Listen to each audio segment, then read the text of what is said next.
안녕하세요. 최주섭 강사입니다. 저는 국민연금공단 노후준비 민간 전문 강사 자격으로 대국민 노후준비 교육을 많이 하고 다니는데요. 이런 질문을 많이 받습니다.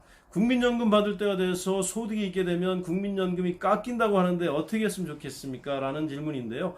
내용을 잘못 이해하고 계신 분들이 많기 때문에 요약을 해서 정확히 설명드리겠습니다.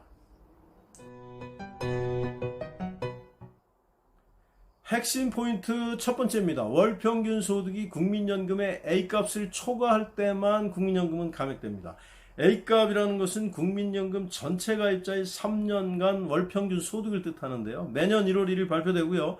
금년 2020년에는 243만 8,679원, 약 244만 원입니다. 그러니까 월 평균 소득이 244만 원을 넘을 때만 국민연금이 감액된다. 이렇게 일단 이해를 하시고요. 국민연금에서는 A값, B값이라고 하는 개념이 중요한데요. 지난 영상에서 제가 자세히 설명드렸는데 이 영상 끝부분 상단에다 제가 링크를 걸어 놓을 테니까 참고를 하시고요. 여기서 월평균 소득이라고 하는 개념을 좀 이해하실 필요가 있습니다. 월평균이라는 것은 연간 총소득에서 자기가 실제로 근무를 한 월수를 나누는 거, 12개월을 다 근무했으면 12로 나누고, 예를 들어 5개월을 근무했으면 5로 나누면 되는 거죠. 두 번째로 소득이라는 단어가 있는데요. 소득에는 소득세법상 여러 가지 종류의 소득이 있는데 그 중에서 근로소득과 사업소득만 해당이 됩니다. 사업소득에는 부동산 임대소득이 포함이 되고요. 그 밖에 퇴직소득, 양도소득, 살림소득, 이자소득, 배당소득, 연금소득, 기타소득 이런 것들은 해당이 되지 않습니다. 이런 건 아무리 많더라도 영향을 미치지 않는다 이런 뜻이고요. 그리고 근로소득을 계산할 때 자기가 받은 전체 돈에서 일정 부분을 소득세법에 의해서 공제를 해줍니다. 그렇기 때문에 총수입 관점으로 보자면 위에서 243만 원이라고 이야기를 했는데요. 총수입으로 보자면 공제되기 전 상태로 보자면 244만 원보다 훨씬 더 크죠. 그래서 계산을 해보니까 338만 원입니다. 그래서 총 수입으로 따졌을 때, 총 월급으로 따졌을 때 월 338만 원이 넘을 때만 국민연금이 감액된다. 이렇게 이해를 하시면 되겠고요. 사업소득도 마찬가지입니다. 대개 근로소득만 있거나 또는 사업소득만 있거나 그렇죠. 그렇지만 두 개 다 있는 분도 있는데 두 개 다 있는 경우는 이제 더해야 되고요. 자영업 하시는 분들, 이런 분들은 이제 사업소득일 텐데 이것도 총 수입에서 소득세법에 의한 필요경비를 공제해 줍니다. 예를 들자면 개인 택시 사업을 하시는 분, 이런 분들은 공제율이 굉장히 높기 때문에 예를 들자면 500만 원의 수입이 발생됐다면 약 90%가 공제가 되거든요. 그러면 빼고 나면 실제로 50만 원 정도 빼기 남지 않기 때문에 월 평균 소득이 A값에 못 미치는 거죠. 그렇기 때문에 국민연금 감액이 되지 않는다. 이렇게 큰 틀에서 이해를 하시면 되겠습니다. 두 번째 핵심 포인트입니다. A값을 초과하는 소득이 있다면 죽는 날까지 그러면 감액이 되느냐? 그렇지 않습니다. 5년간만 감액이 되고요. 참고로 공무원 연금은 소득이 발생되는 경우에 무기한 감액이 됩니다. 그리고 국민연금은 만약에 감액되는 게 싫다면 연기연금제도라는 걸 활용할 수 있는데요. 뒷부분에서 설명드리고요. 공무원연금에는 이 연기연금제도라는 것이 없습니다. 세 번째 핵심 포인트는 그러면 소득이 늘어나면 늘어날수록 만약에 국민연금을 한 푼도 못 받는 경우도 생기느냐? 그렇지 않습니다. 최고로 많이 감액할 수 있는 한도가 정해져 있는데요. 50%입니다. 2분의 1까지만 감액되고요. 네 번째 핵심 포인트로는 소득 구간별로 차등 감액된다라는 점입니다. 소득이 늘어나면 늘어날수록 누진해서 더 많이 감액된다라는 뜻이지요.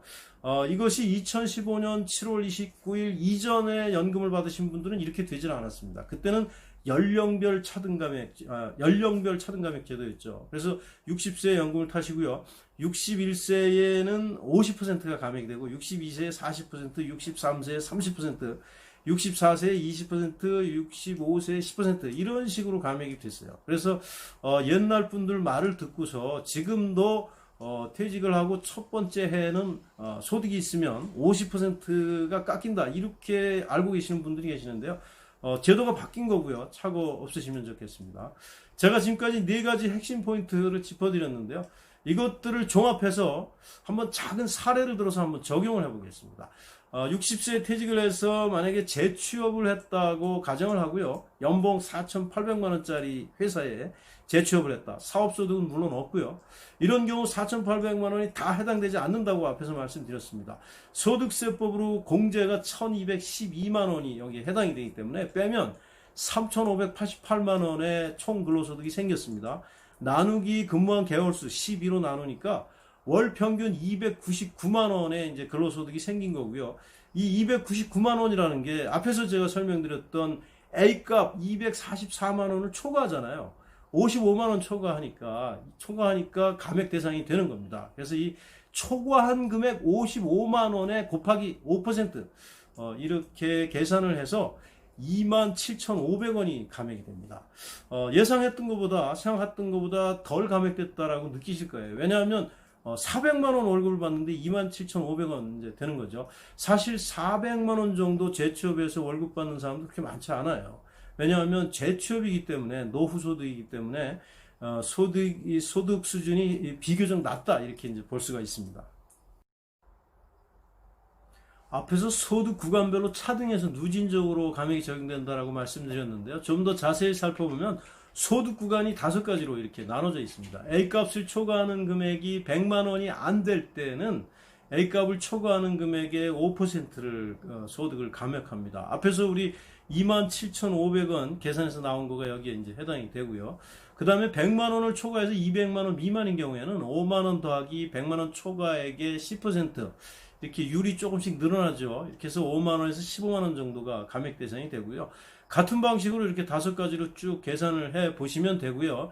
앞에서 말씀드린 대로 이렇게 해서 계산한 금액이 자기가 받을 연금액의 50%를 초과하면 그냥 50%로 결정된다. 이렇게 이해하시면 됩니다. 앞에서 설명드린 내용을 바탕으로 해서 급여액별 감액 수준이 얼마 정도 되는지 살펴보겠습니다. 공제되기 전 상태, 그러니까 총 수입으로 따졌을 때 4,061만 원 연간, 월로 치면 338만 원이 안 되면 국민연금은 한 푼도 감액되지 않습니다. 그리고 앞에서 계산해 봤는데요. 월 400만 원인 경우에는 27,500원 감액이 되고요. 600만 원이면 21만 7,500원, 800만 원이면 58만 7,500원 이렇게 감액이 되니까요. 이 표를 보시고 한번 견주어 보시면 편리할 것 같습니다. 앞에서 말씀드렸는데 이렇게 감액되는 게 싫다라고 하면 연기연금 제도를 활용할 수 있습니다. 연금을 탈 때가 됐는데 타지 않고 그냥 뒤로 미루는 거, 이걸 연기연금이라고 그러는데요. 5년까지 미룰 수가 있고요. 1년 미룰 때마다 7.2%씩 가산해서 죽을 때까지 지급을 합니다. 그러니까 5년을 미루면 36%가 가산된 금액으로 나오는 거죠. 국민연금을 받지 않더라도 생활이 가능한 정도라면 한번 생각해 볼 만하죠. 그리고 참고로 알아두실 거는 이렇게 5년을 연기했을 때 BEP, 손익분기점이 계산해 보면 약 167개월 정도 나옵니다. 그러니까 약 14년 정도가 되는 거죠. 그러니까 80대 중반까지 산다면 이제 BEP가 되는 거고 그 이상 살면은 이제 더 유리한 거다 이렇게 이제 보실 수가 있습니다. 시청해 주셔서 감사합니다. 도움이 되셨다면 파란색 구독 버튼 부탁드립니다. 만약 노후 준비에 관한 교육이 필요하시다면 아래 주소로 연락을 주시면 수준 높은 강의를 무료로 해드리겠습니다. 감사합니다.